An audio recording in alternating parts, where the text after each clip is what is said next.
My name is Lena, and I was 16 years old the day my parents handed my little sister the keys to a brand new car and handed me a bus pass. I want you to picture it exactly, because I've never forgotten a single detail.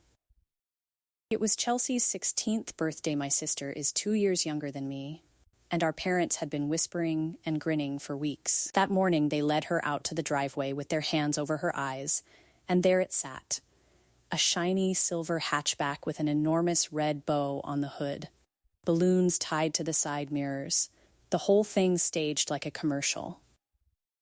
Chelsea screamed. My mother cried. My father filmed it on his phone. The neighbors came out to watch. It was a beautiful moment, honestly, the kind families dream about.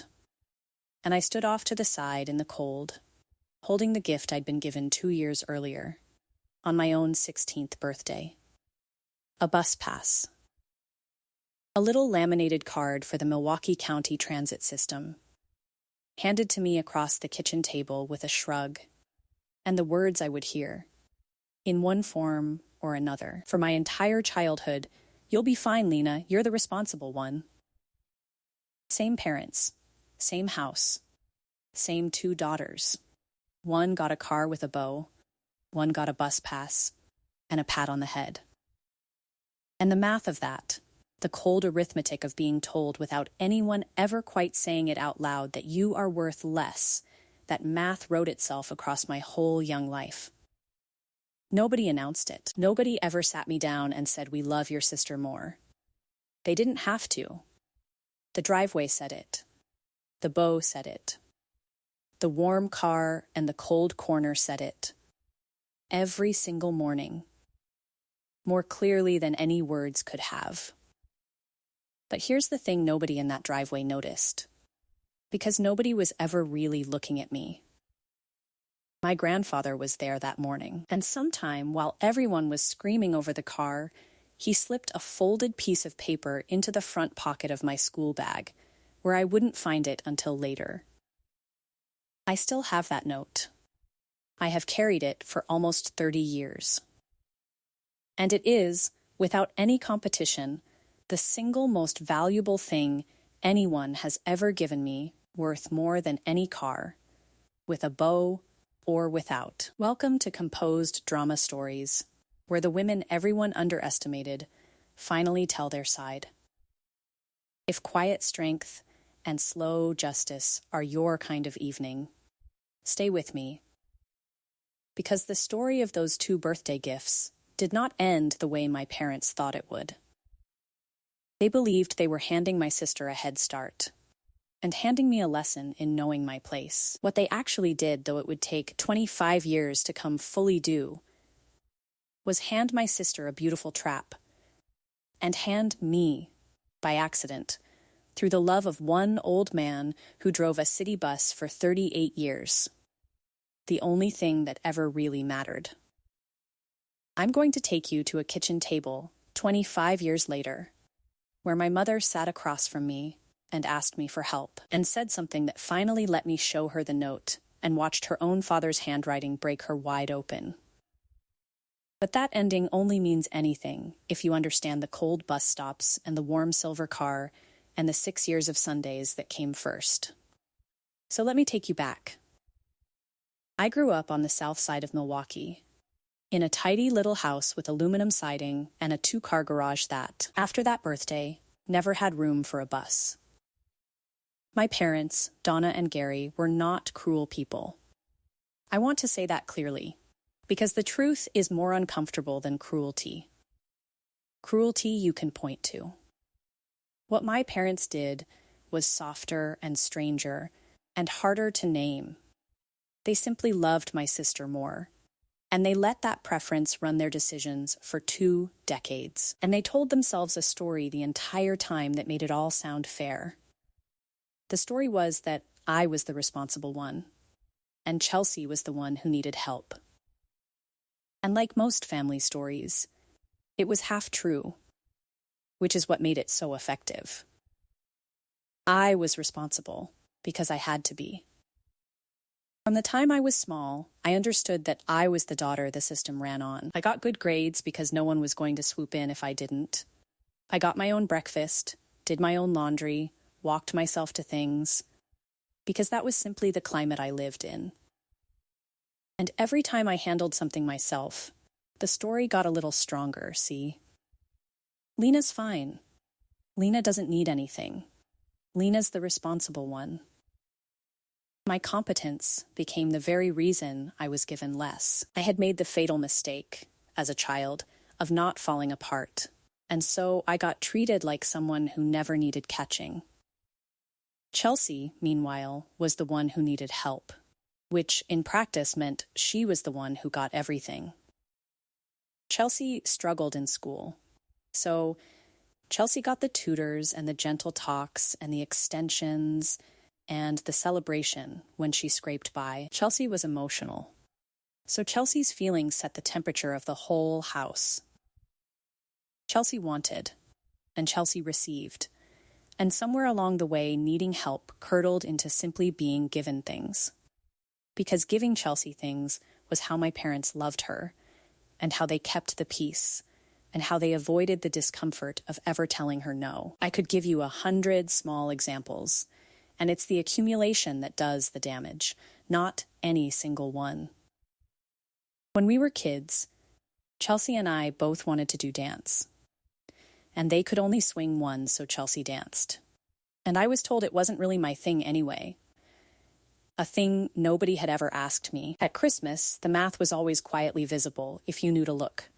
Chelsea's pile a little taller, her gifts a little bigger, mine practical socks, a backpack, things I needed, while hers were things she'd wanted out loud. When I made the honor roll, I got a good job.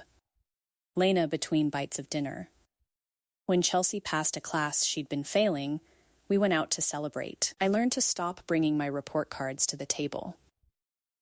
There's a specific ache in being praised for not needing anything, in having your strength turned into the reason you get less of everyone's care. I was the daughter they could safely ignore. And they ignored me with a clear conscience, because I kept proving I'd survive it. The worst part wasn't even the things. It was the attention, which is the real currency in a family. Chelsea was the one whose day they asked about. Chelsea was the one whose dramas got discussed for hours. I'd sit at that dinner table, fine and quiet and responsible, and feel myself slowly going transparent. And I learned the lesson every overlooked child learns eventually, that being easy and capable is, in some families, the surest way to disappear.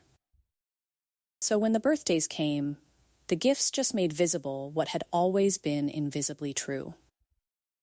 I want to tell you about my 16th, because it's where I learned the lesson all the way down.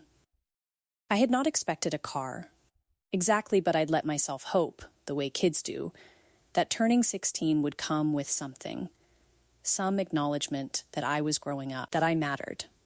I'd been working a part-time job since I was 15, bagging groceries, and I'd had this fantasy that maybe my parents would help me into some old beater, something with 4 wheels and 180,000 miles on it, and we'd fix it up. Instead, my mother slid a bus pass across the table and said I was the responsible one, and that the exercise of figuring out the routes would be good for me, and my father nodded along.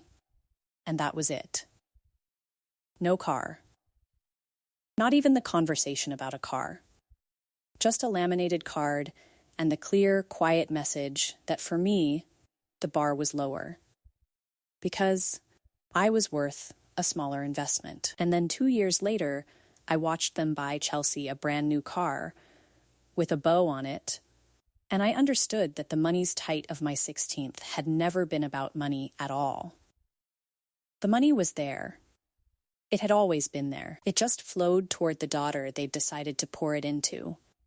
And I was not that daughter, and no amount of being responsible was ever going to change which daughter I was. That was the loneliest realization of my young life. That I could not earn my way out of being the less loved one. Because my being easy to overlook was the very thing they valued about me. Do you know what it is to wait at a Milwaukee bus stop in January? I do. I have stood at the corner of a freezing intersection at 6:40 in the morning, snow coming in sideways off the lake, my breath a cloud, my feet going numb inside boots that weren't quite warm enough, waiting for the number 15, while across town my sister warmed up a car in a heated garage. I rode that bus to my job and to school and to the dentist and everywhere a teenager needs to go. There's a particular loneliness to a winter bus stop before dawn, the dark, the cold, the few other people huddled and silent, everyone just trying to get somewhere, and at 16 I read that loneliness as a verdict on me. This is what you're worth. This corner. This cold. This waiting. And I will not pretend it didn't sting, because it did. Every single day. The worst was when Chelsea would drive past, and she did, more than once. On her way to school, she'd pass my stop and give me a little wave from behind the wheel of that warm silver car. Not cruel exactly, just oblivious. Just a girl who'd never had to wonder why she got the car, and I got the corner. Each time it was a small fresh paper cut on the same wound. I felt invisible. I felt like the family's afterthought, the practical daughter, the one you don't bother decorating with a bow, the one whose comfort simply didn't make the budget. I'd watch her taillights disappear, and then I'd turn back to scan the dark street for the headlights of my bus, and I'd tell myself it didn't matter, and I'd be lying. And I might have carried that wound my whole life. The way so many overlooked kids do, might have grown into a bitter woman keeping score, or a desperate one still trying to earn a love that was never coming. Except for the note in my bag. Except for my grandfather. His name was Stanley. Everyone called him Stan. He was my mother's father, and he was, for 38 years, a driver for the Milwaukee County Transit System. He drove a city bus. 5 days a week, in every kind of Wisconsin weather, for nearly 4 decades, Stan drove his route across the South Side. And he knew it the way you know a face you love. He knew which stop the night shift nurses got on at, and which one the high school kids flooded, and which old man rode to the end of the line and back, just to have somewhere warm to be on a cold day. He never made much money. He and my grandmother lived small their whole lives, in a paid-off bungalow with a vegetable garden. And when she passed, he kept driving until they made him retire. And then he kept riding the bus anyway, for fun, to see his old regulars. Here is the thing about my grandfather and that bus pass. To my parents, giving me a bus pass instead of a car was a way of telling me I was worth less. But Stan had spent his entire life on that bus. To Stan, the bus was not a humiliation. The bus was dignity. The bus was the great moving room, where the whole working world rode shoulder to shoulder, the chariot of every person who got up early and did the unglamorous work of keeping a city alive. When my parents handed me that pass as a slight, my grandfather saw something nobody else in that family could see. He saw them hand me, by accident, the keys to his entire kingdom. And so, that morning in the driveway, while everyone screamed over Chelsea's car, Stan slipped a note into my school bag. I found it that night, alone in my room, and I unfolded it, and in his blocky, careful bus driver's handwriting, it said this. I know it by heart. Lena, they gave you a bus pass and they think they gave you less. They are wrong. And someday, you'll know it better than anybody. I drove that bus 38 years. From that seat, I watched the whole city wake up and lie down again. Every kind of person, every kind of life, the rich and the broke, and the lost and the heading somewhere. A car only ever shows you the road you already picked. A bus shows you the world, and it teaches you how to get anywhere you want to go on your own 2 feet, and a little change in your pocket, and that, kiddo, is the only kind of freedom nobody can ever take back from you. So keep your chin up and your transfers handy. And don't you ever measure what you're worth by what they decided to spend on you. I see you, Lena. I always have. Love, Grandpa. I cried myself to sleep holding that piece of paper. But it was a different kind of crying than the bus stop. The bus stop crying was the crying of a girl who believed the verdict, who thought the cold corner really was the measure of her. This was the crying of a girl who had just been handed evidence that the verdict was wrong, signed by someone she trusted completely. I read it maybe 40 times that first night, by the light of my phone under the covers, until I could have recited it in my sleep. Because for the first time in my entire life, somebody had looked straight at me and said the thing I had needed someone to say since I was old enough to count the difference between me and my sister. I see you. You are not less. You matter. One person. It only takes one. I have learned that since, and I'll come back to it. But I want you to hold it now. Going in, a child who is invisible to everyone in her own house can survive, can more than survive on being truly seen by just one person. Stan was my one, and one was enough. And he didn't stop at the note. The next Sunday, he showed up at our house, and he told my mother he was taking me out. And he took me to a diner, and over pancakes he said, "All right. Sundays are ours now. Your sister's got her car. You've got me." And for the next 6 years, until the very end of his life, Sundays were ours.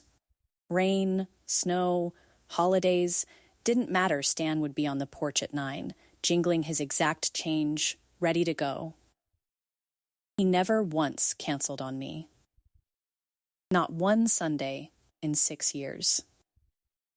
I want to tell you what Stan taught me on those Sundays, because it's the engine of everything that came after, and not one bit of it was a handout. He did not give me money. He gave me something he was quite sure was worth a great deal more, and he turned out to be right. First, he taught me the city. We rode his old routes together, and he'd narrate them the history of the neighborhoods, the names of the streets, where the work was, where the trouble was, how to read a place. He'd point out a shuttered factory and tell me what it used to make and who it used to feed. He'd nod at a regular getting on and know their whole story. That's Wanda. She's been cleaning offices downtown for 20 years. Raised 4 kids on this route. He taught me that a person who knows how to move through the whole world on a bus and her own 2 feet is never trapped, never stranded, never dependent on anyone else's keys. While Chelsea's whole world narrowed to the inside of a car and the few places she chose to point it, mine cracked wide open.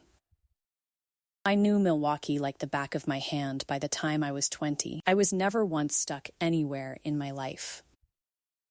He taught me other things, too, in that diner, over endless cups of coffee he insisted on paying for with exact change. He taught me how to look a man in the eye and shake his hand. He taught me that real work, the kind that leaves your hands tired, was nothing to be ashamed of, and everything to be proud of. That the people who kept a city running were the ones on his bus at 5 a.m, not the ones who looked down on it.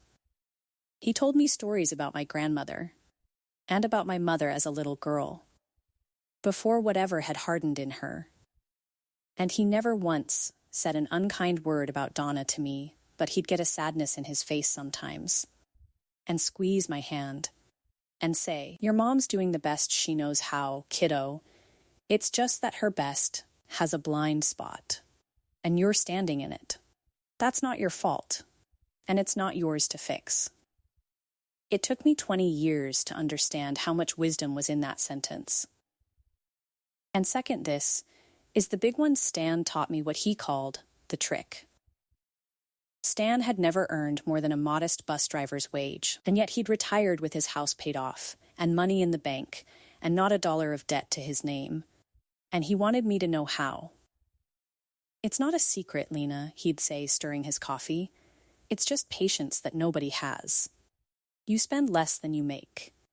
Every single time. And the difference, you put away and you don't touch.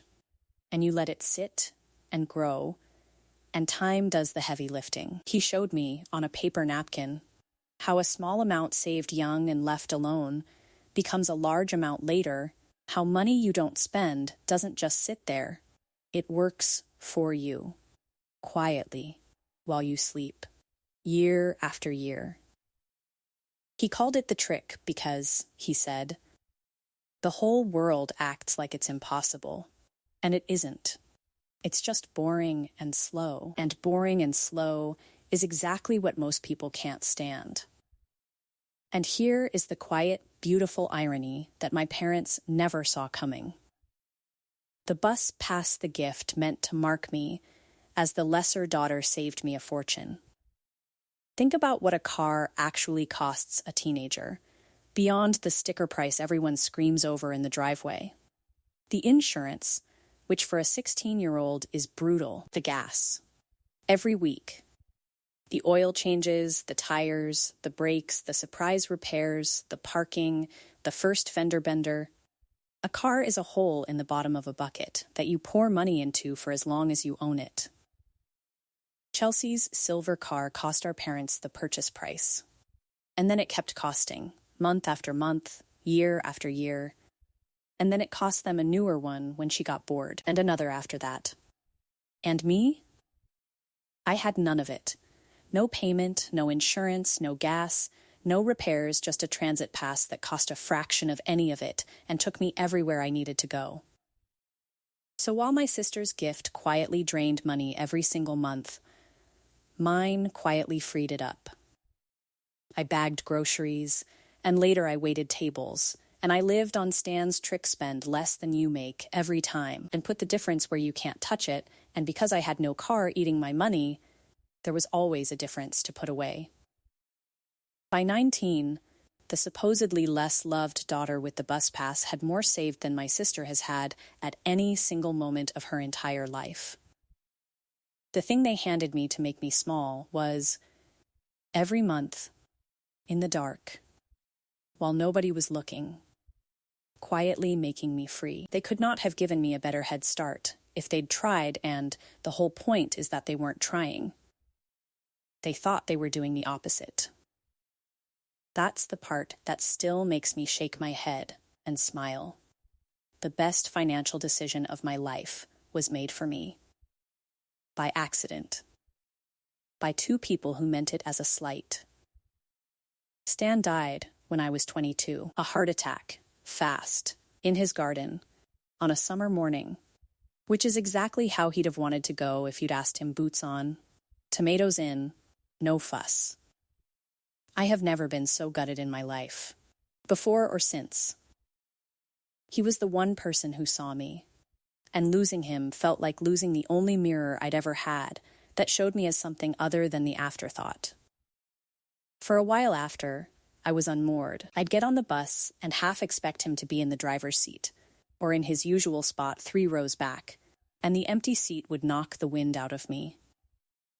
At the funeral, my mother wept the loud, public weeping of a daughter, and the relatives comforted her, and I stood in the back, dry-eyed and hollow, holding the note in my coat pocket the way I'd held it for 6 years. I didn't cry there. I couldn't, in front of those people. For that crowd, my grief felt too private and too true to spend in that room. Instead, that night, alone, I made him a promise. I took out the note and I read it one more time, and I promised Stan that I would build the life he'd seen in me, the free one, the capable one, the one nobody could ever take back. Not to spite my parents, not to win some contest with my sister. To honor the one man who'd looked at a shivering, overlooked girl and told her the truth about herself. That promise became the spine of the next 20 years. Every early morning, every aching shift, every dollar I didn't spend it, was all, underneath, me keeping a promise to a dead bus driver who'd loved me enough to see me. And then I went and did it. And it took 20 years. And it was the making of me. I want to be honest that the years after Stan died were not easy. And nobody handed me anything. I had his lessons and his note and a modest start in savings. And that was all. And that was enough. Because what he'd really left me was a way of being in the world. I decided I wanted to trade something with my hands. Something that paid well and could never be outsourced, and would make me the kind of independent he'd been. I became an electrician. I want you to know that path. Because it was not glamorous, and it was not quick. I started as an apprentice at 23. The only woman on most of the crews, and I ate a lot of grief and proved myself 100 times over. There were men who wouldn't hand me the heavy tools, who assumed I'd quit by winter, who said things I won't repeat. I let my work answer them. I showed up earlier and stayed later and learned faster, and I worked in attics in August where the air was 130 degrees and in crawl spaces in February, with ice in my hair. And slowly the same men who doubted me started asking for me on their jobs. Because I was good, and I was reliable, and I never left a mess.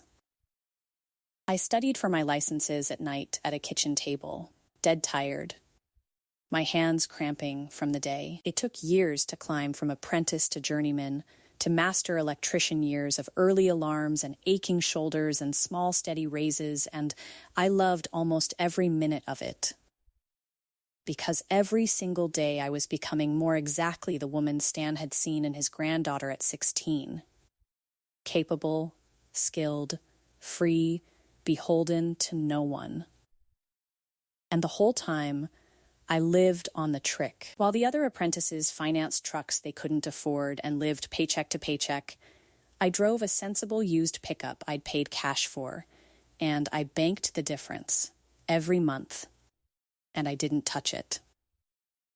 In my early 30s, I bought a small, run-down house in a working neighborhood, the kind of house nobody else wanted, with knob and tube wiring and a sagging porch, and I rewired it myself, board by board, and fixed it up over years of weekends, and I threw every spare dollar at the mortgage the way Stan had taught me to. People thought I was crazy for living so far below what I made. They drove nicer cars and took nicer vacations and posted nicer pictures, and I just kept quietly feeding the trick. And then, one ordinary Tuesday in my late 30s, I sent in the final mortgage payment. And I owned my home. Free and clear, no bank, no debt, no landlord, no man, no parent, nobody on this earth I owed $1 to. I stood in the middle of my paid-off little house that night, with the lights I'd wired myself glowing around me. And I talked to Stan out loud. And I told him the bus pass kid did all right. Now let me tell you what was happening. Across town, to the daughter who got the car. Chelsea's whole life had been built on the opposite principle from mine, where I was handed less and told to be responsible. Chelsea was handed everything and never once required to be. The car was just the beginning. Our parents paid her full way through a college she didn't finish. They covered her first apartment when she couldn't. When she got into credit card debt in her 20s, they paid it off. And when she got into it again, they paid it off again. They bought her a nicer car when the first one bored her. They funded a wedding, and then, a few years later, helped her through the divorce. Every single time Chelsea wanted or needed or stumbled, our parents were there with an open wallet, because that was how they had always loved her, and because by now they couldn't stop they'd raised a daughter who had never been allowed to feel the consequence of a single choice, and so she never learned to make better ones. I am not telling you this to gloat over my sister. I want to be careful here. Because the truth is, I feel sorry for her. Chelsea was failed just as badly as I was. She was just failed with a bow on it. They crippled her with generosity. They loved her so much, they never let her become capable. Think about what it does to a person to never once feel the weight of their own choices. Chelsea wrecked that first car within a year, and a new bumper appeared. And there was no conversation about it, no consequence, nothing learned. When she overdrew her account, the gap got filled before she felt it. When a job got hard, she quit, and there was always a cushion to land on. So she never learned that you can push through the hard part to the other side, because she'd never had to. Every time my parents rushed in to soften a landing, they were also, without meaning to, whispering to her, "You can't handle this on your own. We don't think you're strong enough." And a person hears that, even wrapped in love, even wrapped in a bow. Chelsea grew up believing, at the bottom of herself, that she couldn't stand alone, because she had never once been allowed to find out that she could. By her late 30s, Chelsea had no savings, no career to speak of, a marriage that had come apart, a pile of debt, and a deep, simmering helplessness that came out sometimes as resentment toward me, the sister who'd somehow ended up steady. Which made no sense in the story she'd been raised inside, where she was the capable favorite and I was the afterthought. The car that everyone screamed over in the driveway turned out to be the first link in a chain that kept her small her whole life. And the bus pass that I cried over turned out to be the first step of a road that set me free. My parents had it exactly backwards, and they spent 20 years driving it home, with the best of intentions, never once seeing the wreck they were making of the daughter they loved most. For a long time, none of this was spoken. Our family was very good at not speaking. But it all came due, the way these things always do, when our parents got old. Here is how it happened. A few years ago, my father, Gary, had a health crisis, a serious one, a stroke followed by a long hospitalization and a longer recovery, the kind that comes with a mountain of bills and a sudden, total inability to work. And my parents, who had spent 30 years pouring every spare dollar into Chelsea, discovered what people who never learned the trick always eventually discover: that there was almost nothing left. They had funded a daughter instead of a retirement. The car, the colleges she didn't finish, the apartments, the debts paid twice over, the wedding, the divorce it had, all come out of the same account that was supposed to catch them in their old age. And now old age had arrived with a hospital bill attached, and the account was empty. They were frightened in a way I'd never seen them, drowning, with no idea how to swim out, because nobody had ever made them learn how. And so, in their fear, they turned to their children. Chelsea, of course, had nothing to give. She had never had anything to give. That was the whole point. The thing 30 years had been building toward. She was, at that very moment, leaning on them again for her own bills, the way she always had. So my parents, for the first time in my entire life, turned and looked all the way across the family at the daughter they'd handed a bus pass to. The responsible one. The one who was always fine. The afterthought. And they found a woman who owned her home outright, who carried no debt, who had real savings and a steady, skilled, independent life, the exact life their own father had seen coming 25 years earlier, when he slipped a note into a 16-year-old's school bag. My mother came to my house to ask for help.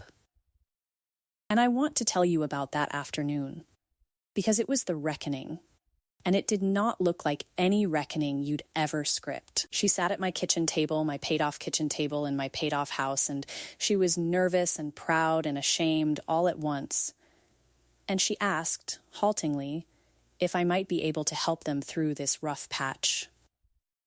And then, because old habits run so deep that people reach for them even while asking you for mercy, she said the thing that I think she truly believed. She said, "You know, you're lucky, Lena.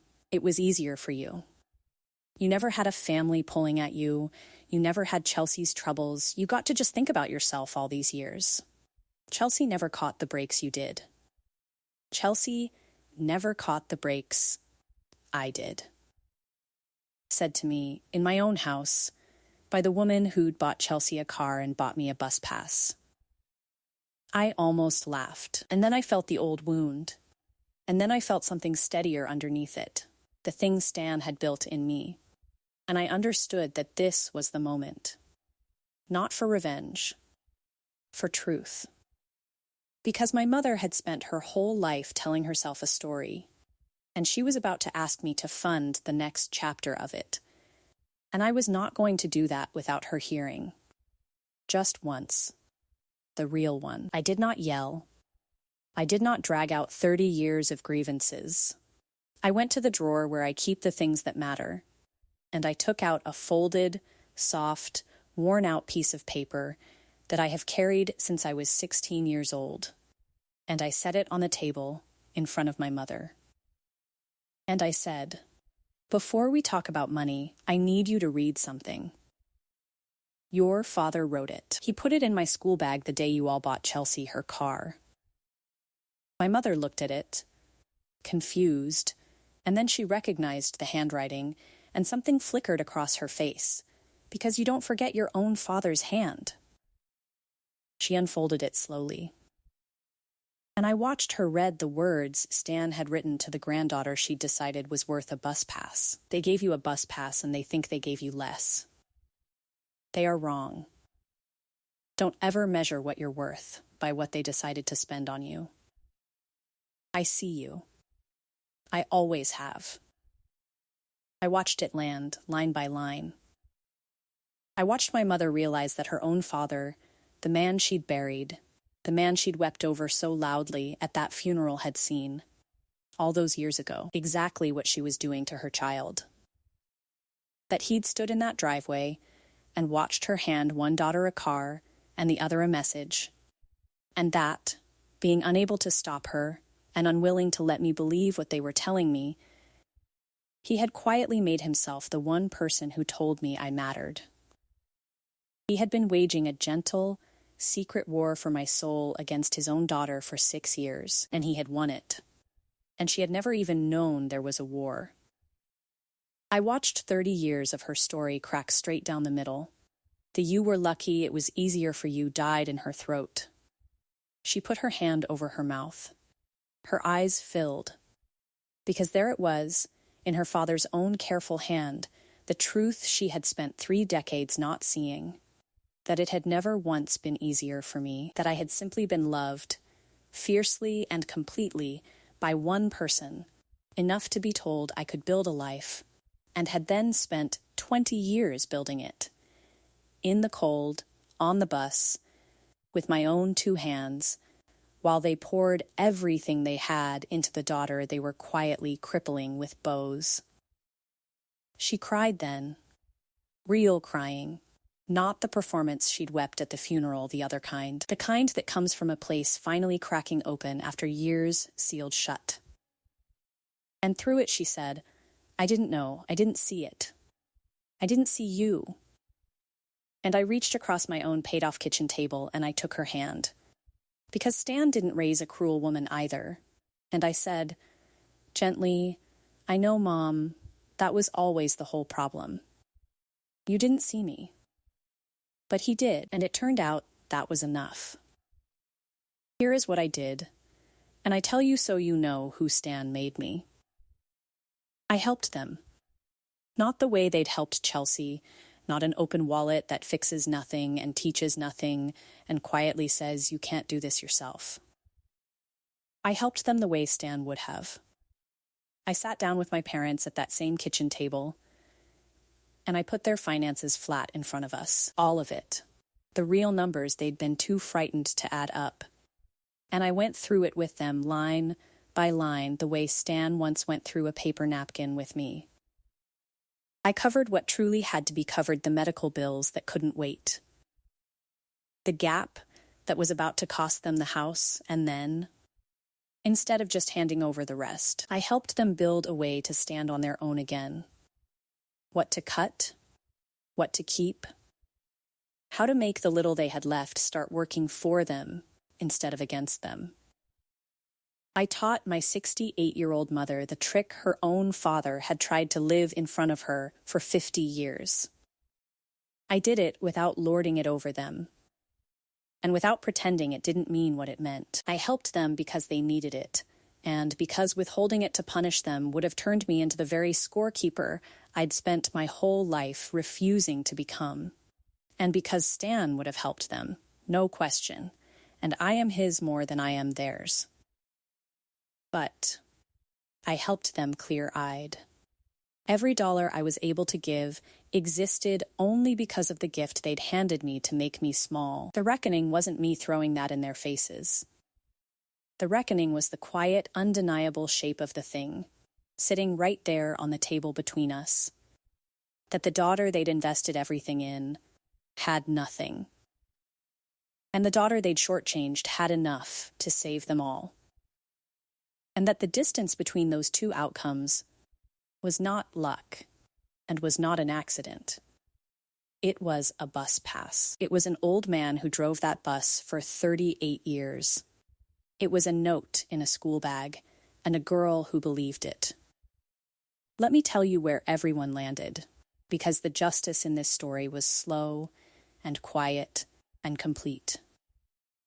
My parents are okay now, humbled and closer to me than they have ever been, and changed in the way only people who have been forced to see clearly are changed. It's a strange thing to finally get a parent's full attention at 43, to have the thing you ached for at 6 and 16 arrive decades late, but I've decided late is better than never, and I take it for what it is.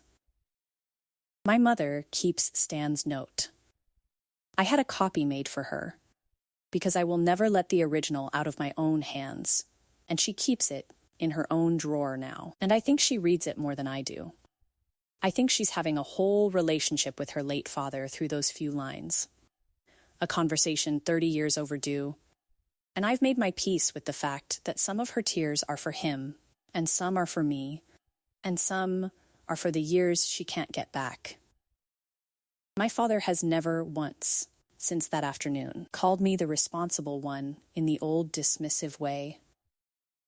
Now when he says it, it comes out soft, and it sounds like respect, and like an apology, and like grief for all the times he said it to get out of seeing me. Chelsea and I are slowly building something we never had as kids, an actual relationship. Because the strange gift of all this is that it cracked the whole family open and let some truth and some air into rooms that had been sealed for decades. She was angry, at first, when it all came clear. It's not easy to learn that the bow on your life was a weight, but she's doing the work now, finally, in her 40s, learning to stand on her own 2 feet, and I'm helping her the way Stan helped me, with the trick and with the truth. Not with a bailout that would only prove again that nobody thinks she can do it. I take her on the bus sometimes. I show her the routes. I watch her slowly become a person she was never allowed to become. And I find I don't resent her at all, because we were both handed a story by people who loved us imperfectly. She just got the version with the bow, and it took us both the better part of our lives to understand which of us had really been handed more. And me? I still ride the bus sometimes.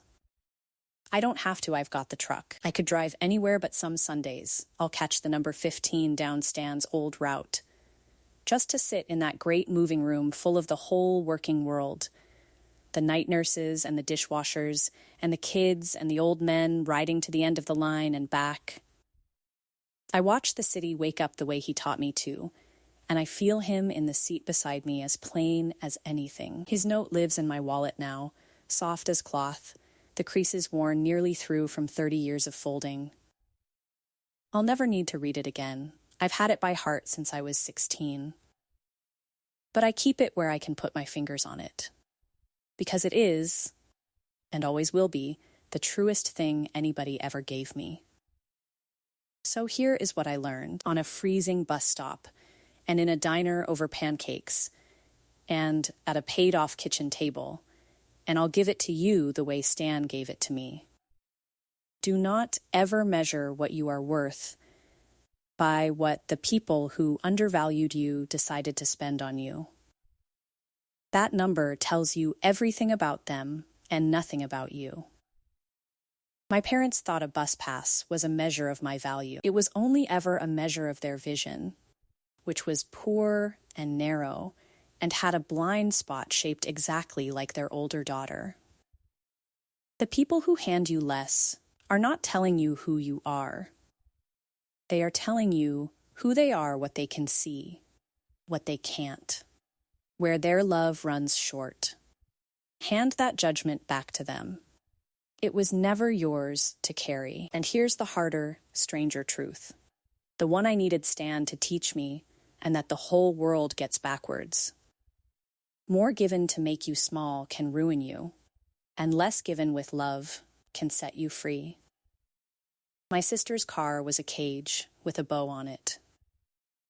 Every gift that spared her a consequence also robbed her of a chance to discover her own strength, until she reached 40, never having been allowed to find out what she could do. And my bus pass, in the hands of one old man who saw me, became the open road, the thing that taught me the city, and patience, and the trick, and most of all that I could get anywhere from anywhere on my own 2 feet. They are not the same, being given things and being given the chance to become someone. The first feels like love and can quietly hollow you out. The second can look like neglect and turn out to be the making of you.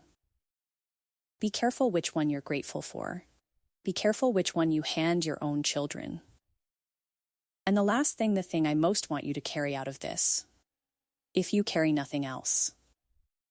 If you are the overlooked one, the responsible one, the afterthought, the kid who got the bus pass while someone else got the car, I need you to hear this, all the way down where Stan's note landed in me. It only takes one person who looks straight at you and says, I see you. You are not less. You matter. That is enough to build an entire life on. A child who is invisible to a whole household can survive, and more than survive, on being truly seen by just one human being. It saved me. It is the difference between the bitter, score-keeping woman I could have become and the free one I am. So if you've had your one person, go and honor them by building the life they saw in you. And if you have never once had that person, if you are still waiting at a cold stop for someone to finally see you, then let it be a voice through a screen tonight, telling you exactly what an old bus driver told a shivering 16-year-old girl a long time ago in a city full of snow. They are wrong about you. Keep your chin up and your transfers handy. You can get anywhere from here, anywhere at all, on your own 2 feet and a little change in your pocket. And nobody can ever take that back. And you were never, not for one single day, worth less. My parents thought they handed me the smaller life that morning in the driveway. They handed me the open road, and an old man who saw me, and the truest sentence I have ever read, folded up in the bottom of a school bag. I would not trade that bus pass for every car ever built. It carried me all the way home. If this story reached something in you tonight, if you've ever been the one who got the bus pass, share it with someone who needs to hear that being given less was never proof they were less. Drop a comment and tell me about the one person who saw you, or the life you built when nobody thought you could. Hit subscribe, and I'll see you in the next story.